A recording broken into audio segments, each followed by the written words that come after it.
Blessed be thy holy name. இன்று காலை நான் இணைந்து ஜெபிக்க தேவன் கொடுத்த கிருபைக்காக ஆண்டவருக்கு நன்றிகளை செலுத்தி இந்த காலை வேளையில் நாம் தீர்மானத்தோடு உடன்படிக்கையோடு இணைந்து நாம் ஆங்காங்கே கொண்டிருக்கிறோம். தேவன் இந்த காலை ஜெபத்தை நமக்கு ஆசீர்வாதமாக்கி தருகிறார். ஆங்காங்கே இருக்கிற எல்லாரும் இணைந்து கர்த்தரை துதிப்போம். குடும்பங்களாக ஊழியர்களாக ஆங்காங்கே நாம் இணைந்திருக்கிறோம். அவருடைய மகிமையின் பிரசன்னம் ஒவ்வொரு இடத்தை நிரப்புவதாக தேங்க்யூ. நன்றி ஆண்டவரே, ஸ்தோத்திரிக்கிறோம். இந்த கால்களுக்காக நமக்கு நன்றி, உடைய கிருபைக்காக நன்றி, உடைய இரக்கத்திற்காக நன்றி, உடைய தயவுக்காக நன்றி, உடைய வளமுள்ள செயல்களுக்காக நன்றி, ஆச்சரியமான உடைய வழிகளுக்காக நமக்கு கொடானபடி நன்றி. எல்லாரும் இணைந்து கர்த்தரை துதித்துக் கொண்டே இருப்போம். தேவனுக்கு நன்றிகளை செலுத்திக் கொண்டே இருப்போம். துதிகளை ஏறெடுப்போம். காலவெளியில் அவருடைய பிரசன்னத்துடைய மகிமை ஒவ்வொரு இடங்களை நிரப்பட்டும், குடும்பங்களை நிரப்பட்டும், ஒவ்வொரு நபர்களை நிரப்பட்டும். கடந்த நாட்கள் முழுவதும் நம்மை நடத்தினார், மாதங்கள் முழுவதும் நடத்தி கொண்டிருக்கிறார்.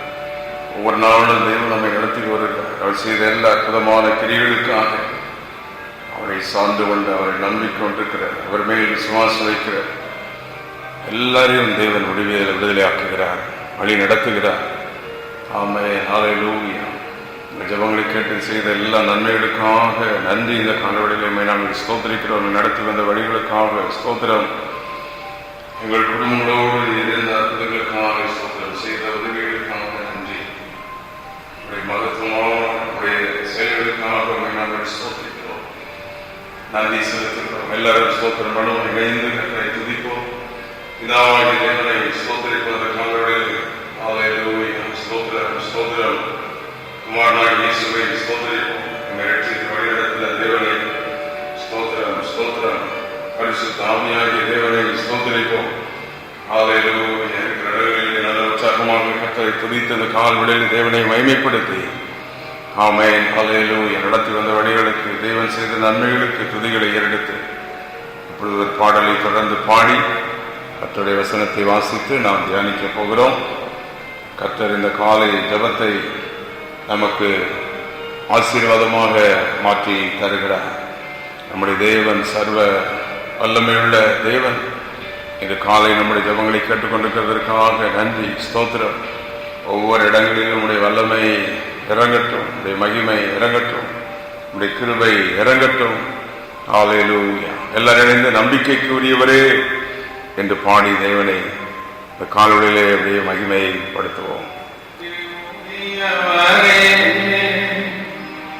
நம்பி வந்தே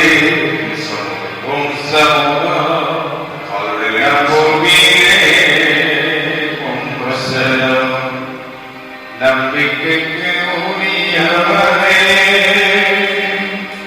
நம்பி வந்தே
செய்தவரே வாழ்க்கையெல்லாம் வார்த்தையாலே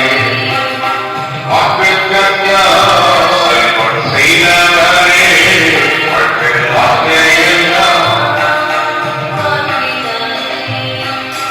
பாதைக்கு தீபம் வேலைக்கு வெளிச்சம் ஒன்றல் வசனமே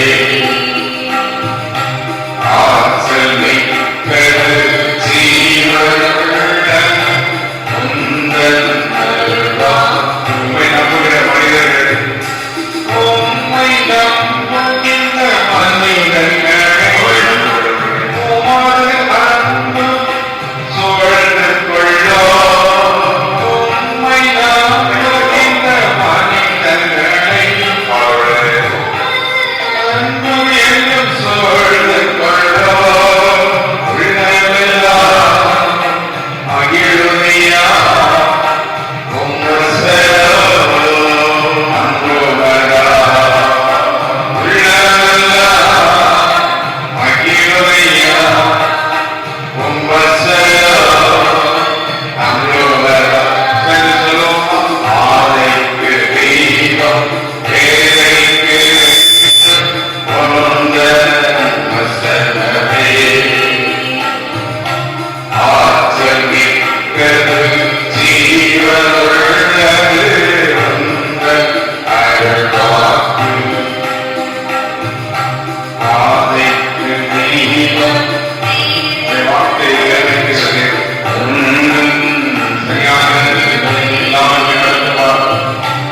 ஆற்றல் மிக்கது ஜீவனுள்ளது அருள்வாக்கு. ஆண்டவருக்கு நன்றிகளை செலுத்துவோம். ஹல்லேலூயா. தேவன் ஜெபங்களை இந்த காலையிலே கேட்டுக்கொண்டிருக்கிறார். உங்களுடைய சத்தத்தை கேட்கிற ஜீவனுள்ள தேவன், மகிமையின் தேவன். ஹல்லேலூயா, ஹல்லேலூயா. Thank you, Lord. அவரை நம்புகிறவர்களை அவர் அறிந்திருக்கிறார். அவர் சர்வ வல்லமையுள்ள தேவன். சங்கீதங்களின் புஸ்தகம் 22 4வது வசனம் இந்த காலையிலே நாம் வாசித்து வேதத்தை தியானித்து நாம் தொடர்ந்து நாம் ஜெபிக்க போகிறோம். நம்பின அவர்களை விடுவித்தீர் என்று நாம் அங்கே பார்க்கிறோம்.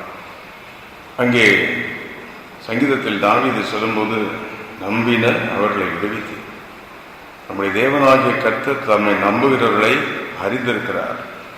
தேவன் அவரை நம்புகிறவர்களை சரியாக விடுவிக்கிறார். நம்முடைய தேவன் சர்வ வல்லவர். வசனத்திலே நாம் பார்க்கின்றோம், நம்முடைய பிதாக்கள் தேவனிடத்தில் நம்பிக்கை வைத்தார். ஆபிரகாம், ஈசாக்கு, யாக்கோபு அனைவரும் தேவன் பேரில் நம்பிக்கை வைத்தார். நம்பிக்கை வைத்த அவர்களை தேவன் விடுதலை ஆக்கினார். அந்த நம்பிக்கை வைத்தது எப்படி தெரிந்தது என்றால், தேவனை நோக்கி கூப்பிட்டார்களாம். வசனம் 5 சங்கீதம் 22:5 உம்மை நோக்கி கூப்பிட்டார்கள். பிறகு மறுபடியும் அங்கே பார்க்கிறோம், உம்மை நம்பி வெட்கப்பட்டு போகாமல் இருந்தார். Trusting God, hoping God. தேவனை நம்புதல் நம் வாழ்வில் வெளியேறப்பட்டு வந்து இந்த காலவேளையிலே ஆண்டவரே உம்மைத்தான் நாங்கள் நம்பி இருக்கின்றோம். எங்கள் குடும்பம், வேலை, காரியங்கள் எல்லாவற்றுக்கும் எங்கள் வருங்காலங்களுக்கு உண்மையே. எத்தனை பேர் ஆண்டவரை நம்பி இதுவரை வெட்கப்பட்டு போகாதல்ல கரங்களை வைத்து காலவழியில் ஆண்டவருக்கு நன்றிகளை செலுத்தி, தேவனே இன்னும் உண்மையை நாங்கள் நம்பி இருப்போம். நம்பி இருக்கிறவர்களை தேவன் விடுதலை ஆக்குகிறார். எப்படியெல்லாம் விடுதலை ஆக்குவாராம்? சங்கீதம் 34:7 தூதனை அனுப்பி விடுதலை ஆக்குவார். நமக்கே தெரியாது தேவன் நமக்கு எப்படி உதவி செய்து நம்மை விடுதலை ஆக்குகிறார். நம் வாழ்க்கையில் வந்த வியாதிகள் எத்தனை, போராட்டங்கள் எத்தனை, விபத்துக்கள் எத்தனை, பிள்ளைகள் வாழ்வில் வந்த காரியங்கள் எத்தனை. ஆச்சரியமாய் தேவன் தம்முடைய தூதர்கள், விசிபிள் ஏஞ்சல்ஸ், இன்விசிபிள் ஏஞ்சல்ஸ் என்று தேவன் தம்முடைய தூதர்களை அனுப்பி நம்மை விடுதலை ஆக்குகிறார். இன்று காலை ஆண்டவருக்கு நாம் நன்றி செலுத்த வேண்டும். ஆகவே தேவன் அதிலிருந்து நம்மை விடுதலை ஆக்குகிறார். 2வது சங்கீதம் 39:8 நம்முடைய மீறுதல்களிலிருந்து நம்மை விடுதலை ஆக்குகிறார். The different types of deliverance of God when we trust Him. தேவனை நம்பும் போது வித்தியாசமான வழிகளில் தேவன் நம்மை விடுதலை ஆக்குகிறார். ஆகவே மீறுதல்கள் மீறுதல்களிலிருந்து நம்மை விடுதலை ஆக்குகிறார். சங்கீதம் 54:7 நெருக்கத்திலிருந்து விடுதலை, டிஸ்ட்ரெஸ். நம்முடைய வாழ்வில் வருகிற நெருக்கம், பண நெருக்கம், வியாதினால் வருகிற நெருக்கம், குடும்பங்களில் வருகிற நெருக்கங்கள், நண்பர்களால், உறவினர்களால், சத்துருவால், பல வகையான நெருக்கங்கள். Different ways we are being distressed. Hallelujah. இந்த காலவளையில் தேவன் சொல்கிற நெருக்கத்திலே விடுவிக்கிற தேவன், நம்புகிற அவர்களை விடுதலை ஆக்குகிறேன். சங்கீதம் 102:6-13 வசனங்களிலே நாம் இங்கே வாசிக்கிறோம். இக்கட்டுகளிலிருந்து விடுதலை. சில நேரங்களில் நம்ம அறியாமல் சில இக்கட்டுகளிலே நாம் சிக்கிக் கொள்வோம், நமக்கே தெரியாது. அது ஒரு இக்கட்டு, வீடனுடைய கண்ணி, அது பறவை எப்படி போய் மாற்றிக்கொள்ளுமோ அப்படி நம்முடைய வாழ்வில் சில நேரங்களில் இக்கட்டுகள். இந்த காலை தேவனை விடுதலை ஆக்குகிறார், அவரை நம்புகிறவர்களை விடுதலை ஆக்குகிறார். இதுவரைக்கும் அவரை தான் நம்பினோம். எத்தனை இக்கட்டுகள் வந்தது, தேவன் நம்மை விடுவித்தார். இந்த காலை எதற்காக தான் துதி சொல்ல வந்திருக்கிறோம், துதிக்க வந்திருக்கிறோம். இன்று ஆண்டவரே, நாங்கள் வேலைக்கு போகும்போது, அங்கே வரும்போது, காரியங்கள் நடக்கும்போது எப்படிப்பட்ட இக்கட்டுகளுக்கு எங்களை பாதுகாக்கணுமே, தீமைகளுக்கு எங்களை விளக்கணுமே, உங்களுடைய கிருபை எங்களோடு விட இருக்கணும். இக்கட்டுகளுக்கு விடுதலை ஆக்குகிறார். ஆகவே இன்னும் தானியேலின் புத்தகம் 3ஆம் அதிகாரம் அங்கே 7ஆம் வசனத்திலே வாசிக்கிறோம். அக்கினி சூளைக்கு சாத்ராக், மேஷாக், ஆபேத்நேகோ அவர்களை விடுதலை ஆக்கினார். நம்முடைய வாழ்வில் வருகிற திடீரென வருகிற போராட்டம், புயல் போல சில வியாதிகள், போராட்டங்கள் வந்து குடும்பத்தை அழிக்க நேரிடும். இந்த காலை சத்துருவினால் இப்படிப்பட்ட ஒரு அக்கினி சூளை போன்ற பிரச்சனைக்குள் குடும்பங்கள் போய் கொண்டிருக்கிறதோ, ஐயோ எல்லாருமே பிரச்சனையில் இருக்கிறோம் என்று சொல்கிறீர்களோ, இந்த காலை தேவனுடைய விடுதலை. நீங்கள் சொல்லுங்க, தேவனங்களை விடுவிப்பான். எல்லாம் சேர்ந்து சொல்லுவோம், தேவனங்களை விடுவிப்பான். நாங்கள் நம்புகிற தேவன் அவர் தப்புவிக்க வல்லவராயிருக்கிறார். அவரை நம்புகிறவர்களை விடுதலை ஆக்குகிற தேவன் என்ற கால வேளையில நம்மை விடுவிக்கிற தேவன் நம்மோடு விட இருக்கின்றான். பிறகு நாம் அங்கே பார்க்கிட்டோம். லூக்கா 13:12 பலவீனத்தினின்று விடுதலை. அந்த பலவீனப்படுத்தும் ஆவியுள்ள ஒரு ஸ்ரீ தேவனுடைய ஆலயத்திற்கு வந்தார். இயேசுவும் அங்கே வந்தார். ஒருவேளை தேவனுடைய ஆலயத்திற்கு நாம் சென்றும் தேவனை ஆராதித்தும் சில பலவீனங்கள் நம்மை விடாமல் இருக்கலாம், தொடர்ந்து நம்மை பாதிக்கலாம். இந்த காலை தேவன் பலவீனங்களில் விடுதலை தருகிறார். From all the weaknesses and infirmities, disabledness, பலவீனங்கள், முடியாதவைகள், எப்படிப்பட்ட எல்லாவற்றிலும் நம்புகிற அவரை விடுதலை கரங்களை வைத்து பலவீனத்திலிருந்து விடுதலை எடுத்துக் கொள்கிறேன் என்று ஸ்தோத்திரம் பண்ணுவோம். இக்கட்டிலிருந்து விடுதலை எடுத்துக் கொள்கிறோம் இயேசுவின் நாமத்தினாலே. இந்த கால்வெளியிலே நெருக்கத்திலிருந்து விடுதலையை பெற்றுக் கொள்கிறோம் இயேசுவின் நாமத்தினாலே. மேலுதல்களிலிருந்து விடுதலை எடுத்துக் கொள்கிறோம் தூதருடைய உதவி. ஆண்டவரே விடுதலை எடுத்துக் கொள்கிறோம். தூதர்கள் மூலம் எங்களை விடுவிக்கிறதற்காக ஸ்தோத்திரம். Different types of deliverance when we trust Him.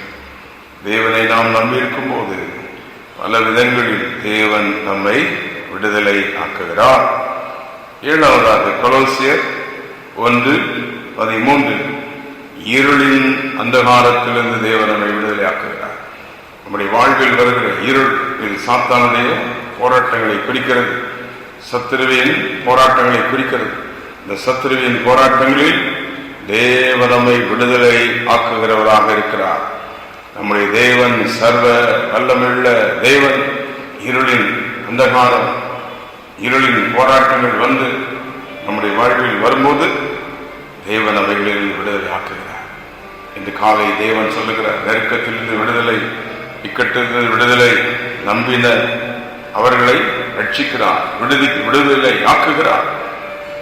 அதைத்தான் ஆண்டவராக இயேசு இந்த பூமிக்கு வந்தது நோக்கமே ரட்சிக்க தான் வந்தார். பாவிகளை ரட்சிக்க கிறிஸ்து இயேசு உலகத்தில் வந்தார். வேதம் சொல்லுகிறது, அவர் நம்மை ரட்சிக்கும்படி இந்த பூமிக்கு வந்தார். அதற்காகவே தம்முடைய ஜீவனை கொடுத்தார், ரத்தத்தை சிந்தினார், நமக்காக அவர் சிலுவையில் மரித்தார். இந்த காலையை நம்பின அவர்களை, நம்புகிற நம்மை, நம்புகிற நம்முடைய குடும்பங்களை, நம்புகிற நம்முடைய பிள்ளைகளை தேவனை நம்பி இருக்கிற ஊழியர்களை கர்த்தர் விடுதலை ஆக்குகிறார். என்ன பாடுகள் பிரச்சனைகள் வந்தாலும் தேவனை நோக்கி பார்க்கிறவர்களை விடுதலை ஆக்குகிறார். விடுதலையாக்கி என்ன செய்வார்? சங்கீதம் 91:4 அவர்களை விடுவித்து உயர்ந்த அடைக்கலத்தில் வைப்பார். மீண்டும் சத்துரு தொடாதபடி தேவனை பாதுகாப்பான இடத்தில் வைப்பார். இன்று காலை ஏதோ ஒரு அற்புதம் நடக்கும்.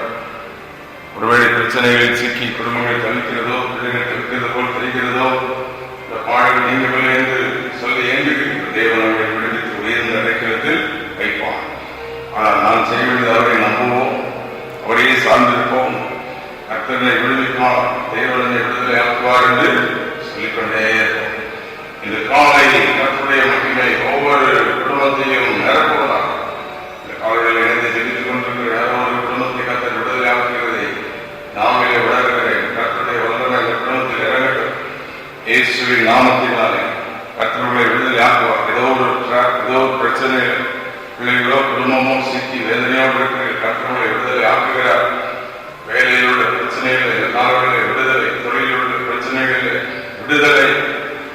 எல்லா ஸ்தோத்திரம் பண்ணி இந்த காலங்களிலே வார்த்தை யாரோட கர்த்தருடைய வார்த்தை வருகிறதோ இணைந்து துதியுங்கள். Take the deliverance of God this morning. Oh, hallelujah. சங்கீதம் 50:15 என்ன நோக்கி கூப்பிடு. தேவன் விடுதலை கொடுக்கிற மக்கள் அவரை நோக்கி கூப்பிடுவார்கள். தேவனை நோக்கி கூப்பிடுவார்கள். ஜெபிக்கிற மக்களை விடுதலை ஆக்குகிறார். ஆமென். இந்த காலங்களில் அதிகாலை ஜபத்தில் ஒரு நோக்கி கூப்பிடத்தான் வந்திருக்கிற கூப்பிடுவோமா? கூப்பிடுங்க. இயேசுவே என்று சொல்லுவோம். இயேசுவே, ஜீசஸ்.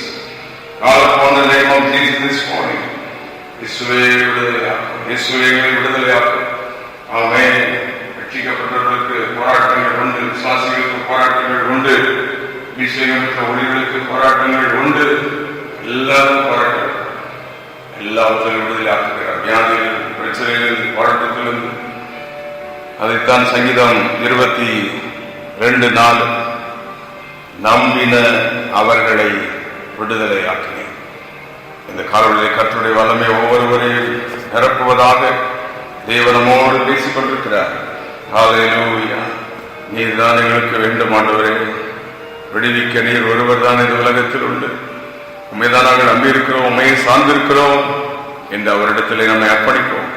இயேசுவே உமக்கு ஸ்தோத்திரம் என்று நன்றிகளை செலுத்துவோம். எனக்காக மரித்த இயேசுவே உமக்கு நன்றி. சர்வ வல்லமுள்ள பிதாவே, ஜோதிகளின் பிதாவே, மகிமையின் பிதாவே, இந்த காலங்களிலே நாங்கள் உங்களுக்கு நன்றிகளை செலுத்துகிறோம். இன்றைக்கு ஒரு பரிபூர்ண விடுதலை யாரோ ஒரு குடும்பத்தில் பெற்றுக் கொள்வீர்கள். ஒரு நபருக்கு கர்த்தருடைய விடுதலை வருகிறது. வாலிப பிள்ளைகளை கர்த்தர் விடுவிப்பாராக, சிறு பிள்ளைகளை கர்த்தர் விடுவிப்பாராக, வியாதியிலிருந்து விடுவிப்பாராக, போராட்டங்களிலிருந்து விடுவிப்பாராக. இந்த இடங்களில் இணைந்திருக்கிற நாம் கரங்களை வைத்து ஸ்தோத்திரம் பண்ணி, ஆண்டவரே நீர் தான் எனக்கு வேண்டும். யார் வேண்டும்? நாதா நீர் அல்லவோ. என்னை விடுவிக்கிற தேவன் எனக்கு வேண்டும், எனக்கு வேண்டும். ஜபத்தில் உம்மோடு நான் நெருங்குவேன், துதியில் நான் உம்மோடு நெருங்குவேன், ஆராதனையில் உம்மோடு நான் நெருங்கியிருப்பேன் என்று என்னை அர்ப்பணித்தேன். நீர் வேண்டும் என்றவரை வரவேற்போம். இன்று காலை தேவனுடைய பிரசன்னம் நம்மை நிரப்புவதாக. நீரல்லவோ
அவருடைய மகிமையின் பிரசன்னம் ஒவ்வொரு இடங்களை நிரப்புவதாக. நம்பின அவர்களை விடுவித்தீர். அவரை நம்புகிற ஒருவரையும் அவர் கைவிடுவதே இல்லை. கரங்களை வைத்து ஸ்தோத்திரமணி. எத்தனை பேர் நம்பின அவர்களை, இத்தனை ஆண்டுகள் அவரை நம்பினோமே, தொடர்ந்து அவரை நோக்கி ஜெபித்துக் கொண்டிருக்கிறோமே. தேவன் நம்மை விடுவித்தார் அல்லவா, விடுதலை பெற்றுள்ள கரங்களை வைத்து அவருக்கு நன்றிகளை செலுத்திக் கொண்டிருப்போம். இன்னும் விடுதலை உண்டு, இன்னும் விடுதலை உண்டு. கடைசி மூச்சு வரை விடுதலை, இயேசு வரவரைக்கும் விடுதலை உண்டு. வாழ்வு இருக்கிற வரைக்கும் நம்மை விடுவித்துக் கொண்டே இருப்பார். ஒரு நாளும் அவர் நம்மை கைவிடார். இந்த காலையில் விடுதலையின் தேவன் ஒவ்வொரு குடும்பங்களில் இறங்கி வருவாராக. ஆன்லைன் வாயிலாக, தொலைக்காட்சி வாயிலாக, எந்த இடங்களிலிருந்து இந்த வார்த்தை கேட்டுக்கொண்டிருந்தாலும் கர்த்தருடைய வல்லமையை கடந்து வருகிறது. I send the mighty power upon the families, upon the people right now. இயேசுவின் ரத்தத்தை ஒவ்வொரு இடங்களிலும் கழித்து, ஒவ்வொரு இடங்களிலும் கர்த்தருடைய வல்லமை கடந்து வரட்டும். I send the mighty power of the Holy Spirit in Jesus' name. ஒவ்வொருவரை விடுதலையாக்கும், வார்த்தையின்படியே விடுதலை ஆக்கும். ஜெபம் செய்வோம். இணைந்து ஆண்டவருக்கு நன்றிகளை செலுத்தி, சர்வ வல்லமுள்ள தேவனே, இந்த காலை ஆங்காங்கே நம்முடைய பிள்ளைகளாகிய நாங்கள் விசுவாசிகளாக, குடும்பங்களாக, ஊழியர்களாக இணைந்து ஜெபிக்க எங்களுக்கு கொடுத்த நல்ல வாய்ப்புக்காக கொடான கொடி நன்றி. நாங்கள் வாசித்த வேத பகுதியிலே நம்பின அவர்களை விடுவிக்கிறாம். நம்பின ஒருவரையும் நீ கைவிடுவதில்லை. இக்கட்டிலிருந்து, போராட்டங்களிலிருந்து விடுதலை ஆற்றுங்கள். வியாதி, பிரச்சனை, பாடுகள், நெருக்கங்கள் எல்லாவற்றிலும் விடுதலை ஆக்குங்கள். இதுவரை விடுதலை ஆக்கினீர்கள், இன்னமும் விடுதலை ஆக்குங்கள். என்றும் எங்களை விடுதலை ஆக்குங்கள். வேறு நடக்கிறது வைத்து கால்களை பாதுகாப்பு எடுக்கிறேன். குடும்பங்களுக்கு பாதுகாப்பு, வேலை தொழில்களுக்கு பாதுகாப்பு, திருச்சபை மக்களுக்கு பாதுகாப்பு, தேவனுடைய ஊழியர்களுக்கு பாதுகாப்பு. இயேசு கிறிஸ்துவின் ரத்தத்தினால், இயேசுவின் நாமத்தில் எடுத்துக் கொள்கிறேன். இதனால் வேலை தொழில்களின் பெரிய காரியங்கள் எல்லாவற்றும் கருவை கூட இருக்கட்டும். போக்கிலத்தில் குறையடும். பிள்ளைடைய படிப்பு காரியங்கள் எல்லாவற்றும் ஆளுகை கூட இருக்கட்டும். தொழில்கள், வியாபாரங்கள், வேலைகள், ஊழியங்கள், ஜெபங்கள் எல்லாவற்றிலும் மகிமை நிரப்பட்டும். இயேசு கிறிஸ்துவின் நாமத்தில் கேட்கிறோம் பிதாவே. ஆமென், ஆமென், ஆமென்.